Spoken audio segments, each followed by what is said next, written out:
क्यों गुरु, पाप करने वाले को भगवान सजा देते हैं? ईश्वर किसी को दंड नहीं देते। जिसे आप दंड समझ रहे हैं वह वास्तव में संतुलन स्थापित करने की प्रक्रिया है। जब मनुष्य धर्म अर्थात संतुलन को हानि पहुंचाता है तब प्रकृति के परिणाम स्वरूप जो सामने आता है वह दंड प्रतीत होता है। दंड केवल सजा नहीं बल्कि एक सीख है। तो भगवान नहीं देते तो कौन सजा देता है? मनुष्य स्वयं अपना दंड गढ़ता है, ईश्वर केवल उसे दर्पण दिखाते हैं।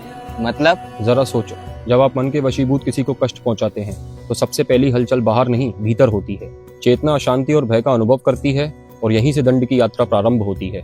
सबसे पहला दंड मानसिक होता है, फिर वही आपकी परिस्थितियों में नजर आने लगता है और अंततः आपके अनुभवों के रूप में सामने आता है।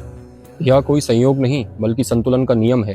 तो सजा के केवल तकलीफ पहुंचाने के लिए होती है? नहीं, दंड का उद्देश्य तुम्हें तोड़ना नहीं बल्कि तुम्हें जगाना है। जब तक जीव जागरूक नहीं होता तब तक यह चक्र अपने आप को दोहराता रहता है और कर्म बार बार सामने आकर खड़े हो जाते हैं। तो ये ऊपर वाले की लाठी से बचा कैसे जाए? दंड से बचना भागना नहीं है। अपने कर्मों को इतना शुद्ध कर लो कि उन्हें दोबारा देखकर भीतर पीड़ा की अनुभूति ना रहे। सत्य को चुनो। तो मैं तो हमेशा सच बोलता हूँ। सत्य का अर्थ केवल सच बोलना नहीं, सत्य का अर्थ बाहर और भीतर का एक हो जाना है। जहाँ ना कहना चाहिए था वहाँ लोभ और भय के कारण हाँ कह देना भी असत्य है। स्वयं भ्रम में रहना और दूसरों को भ्रम में रखना ये भी असत्य है। असत्य मनुष्य को भीतर से कमजोर करता है और वही कमजोरी अशांति बनकर लौटती है। तो अब जीवन को सुधारने के लिए सबसे जरूरी क्या है? करुणा को जगाओ, क्योंकि जब तुम करुणा से चलते हो तो कर्म शुद्ध हो जाते हैं। और सबसे महत्वपूर्ण, जागरूक रहो, क्योंकि जागरूकता ही संरक्षण है। जब कर्म जागरूकता से किए जाते हैं तब वह केवल व्यक्तिगत नहीं बल्कि जगत के भविष्य का निर्माण करते हैं। वह परोपकारी और कल्याणकारी बन जाते हैं।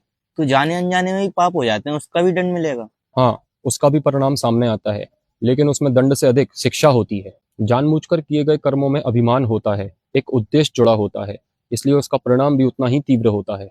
अनजाने में किए गए कर्मों में उद्देश्य नहीं होता, इसलिए वे दंड से अधिक शिक्षा बनकर सामने आते हैं। तो कर्म क्या केवल परिणाम देने के लिए होते हैं? नहीं, कर्म केवल परिणाम नहीं देते, वह चेतना को जगाने का माध्यम भी है।